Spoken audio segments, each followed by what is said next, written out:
Hey everyone, welcome back. Today I wanted to talk about something a bit different. Last time I talked about some mythology of a character and creatures. Today I want to talk about one character in particular, Lord Voldemort.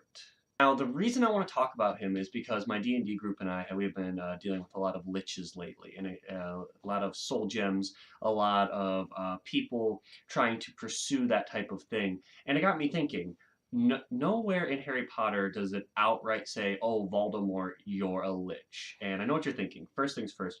Hey, Voldemort's alive, and a lich is undead. So what's going on there? Well, I think he's actually not alive. He is undead anyway. Or maybe a better way to put it is he's sort of alive, but sort of dead, but he actually then dies later. Let me explain.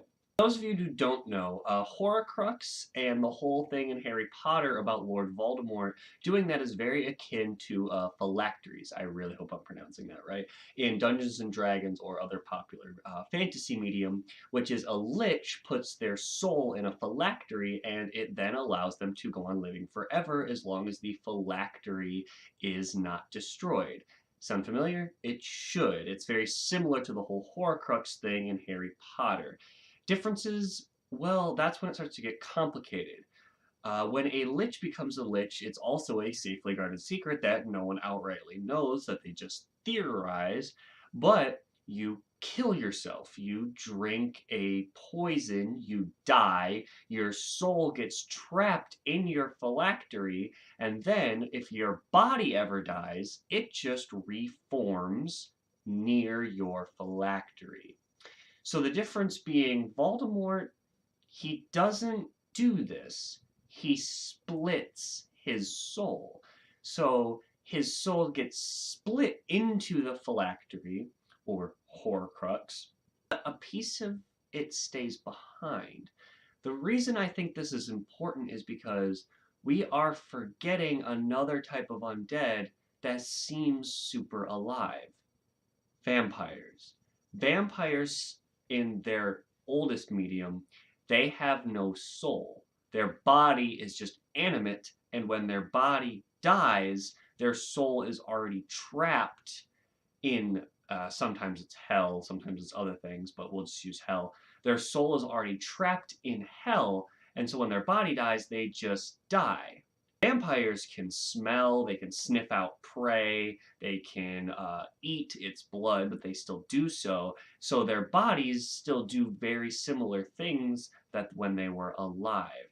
Voldemort takes in a breath in the movie, he walks, he goes, "Oh, I'm alive again." What if he just means he is alive in the sense that he has a body back? He does this crazy ritual to gain his body back. In D&D, your body just reforms out of your phylactery. But that's because your entire soul is in there.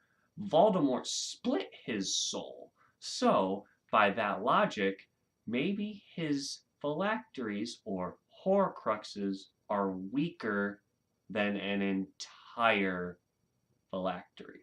Or his Horcrux would be very, very powerful, but he continued to split his soul over and over and over.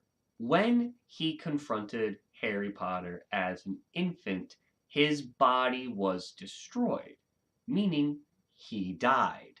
He died in the sense that his body was destroyed, but his Horcruxes allowed him to live on. In this sense, his soul continued on in that weird, creepy, really odd form that then ate unicorn blood and did all this other stuff to keep it going until he eventually was able to reconstitute his body.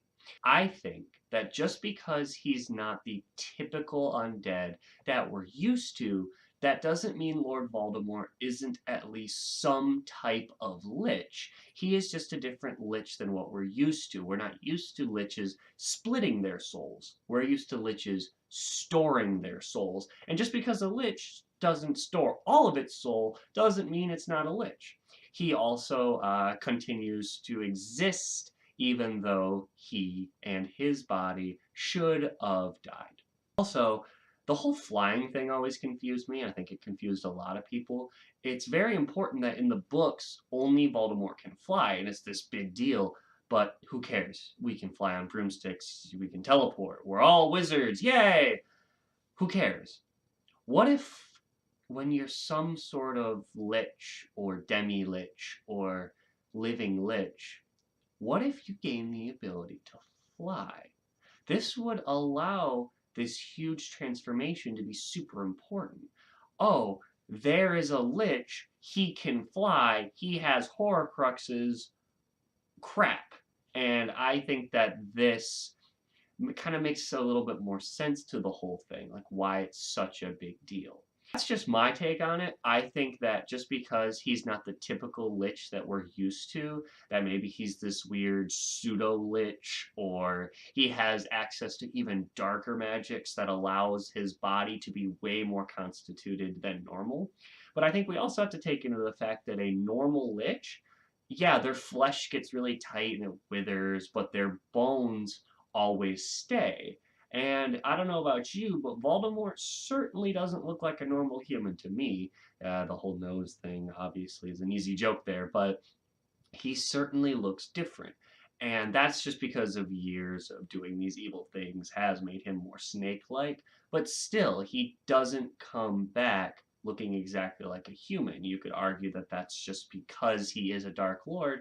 But I think that's another thing there, is you have to take into the fact that he has become some sort of lich-like creature at the very least. That's my theory on it. I think that's why that he can still be a lich. He's just a different type of one than we've ever thought of before. I also think that if you think about it in a different way, that hey, maybe because Rowling has, or Rowling, I think it's Rowling, has, she's kind of become this whole icon that her canon is her own, and I think that's really great. So maybe just her liches are different. Obviously, one, it's Horcruxes, and two, maybe they just go about it a different way. So even if you kind of come back with, oh, he's not a lich, well, maybe he's just her version of a lich.